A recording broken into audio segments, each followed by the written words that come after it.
D'Emmanuel Lévin, le cri d'un prophète en Israël. Judaïsme contre sionisme, suite. Quatrième partie, Tzedek, texte de combat pour la justice et la paix. Avant juin 1967. Premièrement, l'hébraïsme est un anarchisme. Réponse à un article de M. Flower dans la revue libertaire Défense de l'homme, juillet 1963. Voici qui est grave. M. Flower découvre des réalisations humaines dans un État. L'État n'est donc pas inhumain par nature, comme l'affirment les auteurs anarchistes. Tous les États ne sont pas mauvais. Voyez l'État d'Israël. Que tous les États prennent modèle sur lui, et la paix et la fraternité régneront dans le monde. Mais examinons de plus près ces réalisations israéliennes qui suscitent l'admiration de M. Flower. Par exemple, dans une communauté rurale probablement peuplée en majorité par des Arabes, un musulman a été nommé maire. Et M. Flower de s'en féliciter. De ce point de vue, la France a fait mieux, car en France, pays catholique, des personnes issues de minorités peuvent accéder à des postes autrement plus importants que celui de maire. Par exemple, il n'est pas rare de voir des juifs accéder au poste de président du conseil ou de ministre et de gouverner ainsi la majorité catholique. Pensons à Léon Blum, René Mayer, Pierre Mendès France, etc. Et pourtant, les juifs constituent une plus faible minorité en France que les Arabes en Palestine. Le jour où l'État d'Israël sera présidé ou gouverné par un Arabe, alors on pourra envisager de l'admirer. Mais sera-t-il encore un État juif et son existence présentera-t-elle un avantage pour les Israélites disséminés dans le monde ? Cette histoire rapportée par le journal Le Monde n'est que de la pure propagande destinée à faire croire aux vertus humanitaires de l'État d'Israël. Flower croit en l'État d'Israël comme si cet État pouvait être différent de tous les autres, c'est-à-dire ne pas être inhumain. Dans ce village mixte, les deux communautés s'entendraient très bien, paraît-il. Il suffit de parcourir la presse juive, même celle qui se montre très favorable à l'État d'Israël, pour savoir que tout ne va pas pour le mieux entre les communautés d'origine différentes. Il existe notamment une odieuse discrimination envers les juifs originaires des pays arabes qui sont traités comme les « bicots » en France. L'égalité et la fraternité ne règnent pas entre les Israéliens eux-mêmes, et elles présideraient à leurs relations avec les Arabes. D'ailleurs, les rapports entre les Juifs et les Arabes ne sont devenus un problème si tragique que depuis la fondation du sionisme. Carlos Suarez, qui a vécu longtemps en Égypte, m'a assuré que l'antisémitisme était inconnu dans ce pays arabe jusqu'à la création de l'État d'Israël. Et effectivement, ce ne sont quand même pas les Arabes qui ont exterminé les 6 millions de Juifs pendant la Deuxième Guerre mondiale. Et si un territoire devait être accordé aux survivants des camps de la mort, il aurait été plus logique de le réclamer à l'Allemagne ou aux autres pays européens qui ont collaboré ou participé à son œuvre d'anéantissement. Des États alliés comme les USA, qui n'ont pas ouvert largement leurs portes aux Juifs persécutés, portent une lourde responsabilité.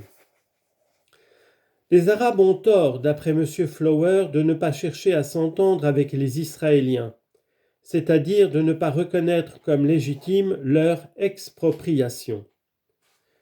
Les Israéliens seraient chargés par la Providence de servir d'instructeurs aux peuples arabes, notamment de leur apprendre à cultiver le sol. De quelle façon ? À l'américaine. Je pense au contraire que ce sont les Arabes qui auraient des leçons à donner aux Israéliens en cette matière. Respecter la nature et traiter humainement la terre et les bêtes. Épargner à la Terre sainte d'être violée et forcée par des méthodes techniques et scientifiques ultramodernes et de se transformer rapidement en une Amérique du Moyen-Orient où le printemps sera muet. qu'on laisse vivre enfin les hommes comme ils l'entendent, et que les Européens ne leur imposent pas en tout lieu leur mythe progressiste. Qu'on laisse l'homme libre de vivre pauvre si cela lui plaît, car la richesse et la liberté ne font pas bon ménage ensemble. L'homme qui veut être assuré de ne pas manquer de pain doit s'organiser, c'est-à-dire obéir à des lois. L'organisation sociale parfaite ne peut être que totalitaire, car la liberté signifie l'imprévisible, le risque, l'insécurité, l'aventure.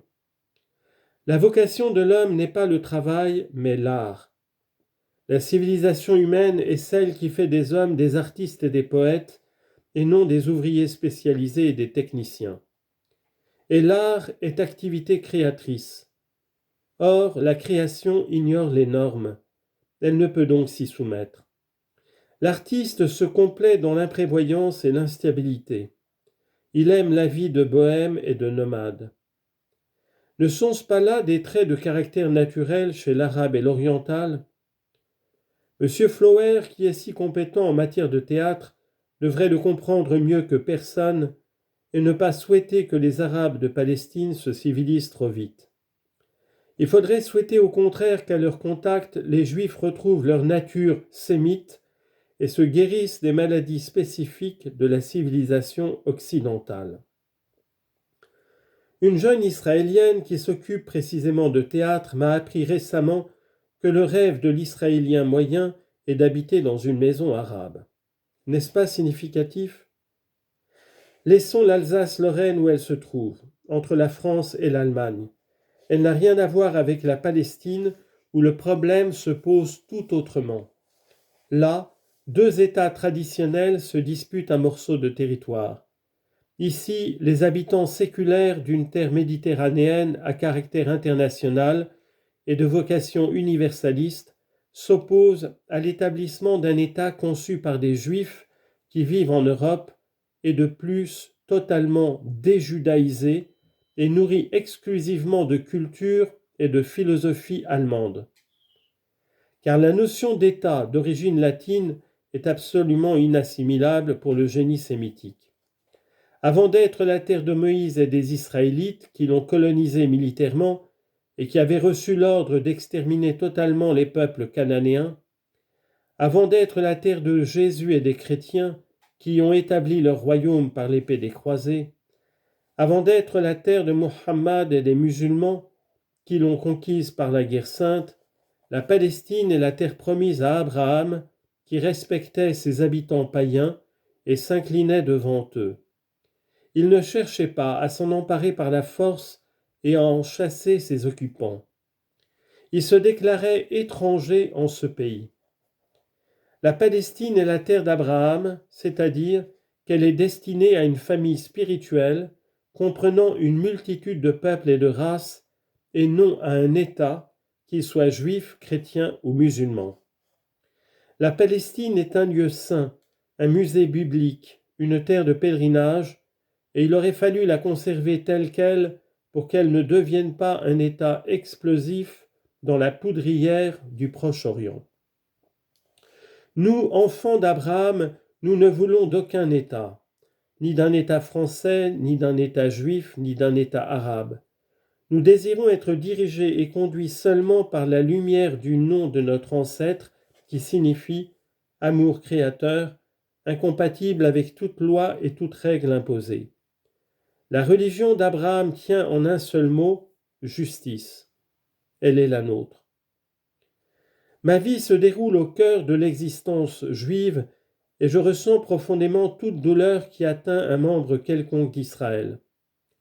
Plus que tout autre, je suis sensible à la souffrance juive et me traiter d'antisémite comme le fait M. Flower parce que je ne pense et n'agis que pour guérir cette souffrance est vraiment injuste. Surtout que Flower se déclare juif athée et avoue s'être marié avec une catholique. C'est l'attitude du malade qui accuse le médecin de vouloir le tuer parce qu'en pratiquant une opération destinée à le sauver, il ne peut éviter de lui faire mal. Certes, ce que je dis peut faire mal, car la vérité prophétique d'Israël est dure à supporter. mais que ce mal soit infligé dans une intention antisémite, qui peut sérieusement soutenir et croire à une telle accusation? Qu'il me soit permis de saisir l'occasion pour faire une mise au point et dissiper tout malentendu. Contrairement à l'État d'Israël, qui est une abstraction, une idée, une idole, et dont on connaît mes sentiments à son égard, les Israéliens sont des êtres de chair et de sang. Ce sont des personnes concrètes qui me sont chères, ma tante, des cousines germaines, ma belle-sœur, des amis que j'aime comme des frères habitent en Israël. Je les connais bien, ces Israéliens. Ce sont des garçons et des filles magnifiques, brûlant du désir de vivre et de mourir s'il le faut pour un idéal. Mais, hélas, cet idéal est moins sympathique que l'État. Abusé par une propagande sans scrupules, habile et experte comme nul autre pour mystifier, la jeunesse juive s'est donné corps et âme pour un idéal qui est à la fois contraire à l'humain et à la tradition d'Israël.